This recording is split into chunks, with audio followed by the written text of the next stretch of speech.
hablar un poquito de la primera parte de escribiéndolo, aunque ustedes están en la libertad de no revisarlo y dedicarse al otro. Me ayuda mucho como para poner en perspectiva cuál era la importancia de este texto o bueno, cuál es la importancia de este texto para nuestro curso.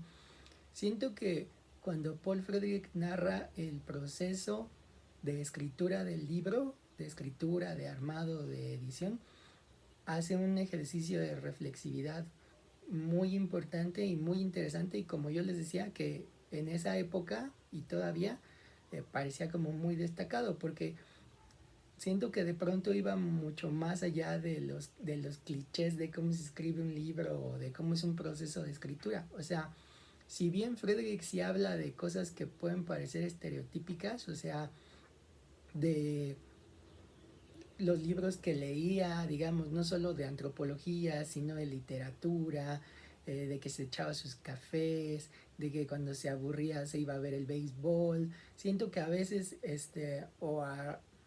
a ratos en ese texto profundiza mucho, mucho más y nos deja ver otra faceta de escritura que no es solo como triunfal o heroica o padre, como cuando de verdad habla de las fallas, de las depresiones, de los problemas, o sea, de cómo el proceso de escribir es muchas veces un proceso de reescribir constantemente.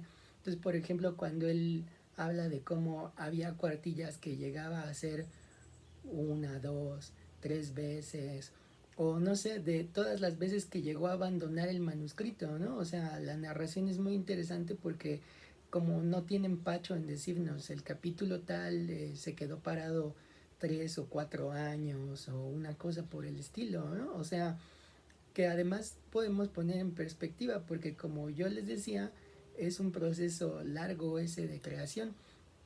Paul Frederick se tarda un poquito más de 30 años en dejar el libro ya como está, y obvio no fue lo único que hizo esos 30 años, ¿no? O sea, se tituló de la maestría, del doctorado, se puso a dar clases, escribió otros libros que le fueron como más fáciles de armar, y creo que después o más adelante se vuelve muy interesante cómo él habla de las posibles dificultades que estaban ahí metidas, ¿no? De las tensiones personales que él vivió en el armado de ese libro, ¿no? Pero se me hace como muy padre esto de contarles como acerca de un proceso de escritura, del proceso propio, personal, en un tono que no es necesariamente como heroico o épico, ¿no? Entonces por eso les decía, ¿no? Esto de cómo él se vive a veces como incapaz o como atorado, una cosa por el estilo, ¿no?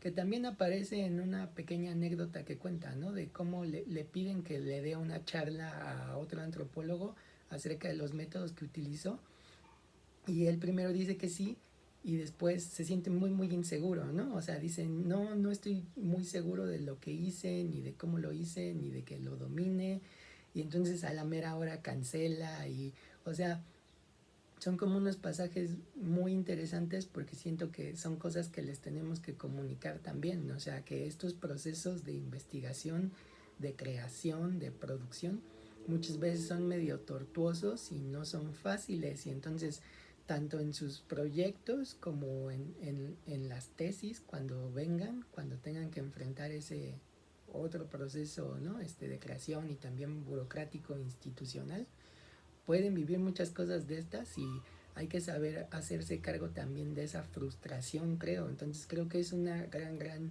como enseñanza o no sé, moraleja, o sea, que esto puede pasar y muy seguramente va a pasar.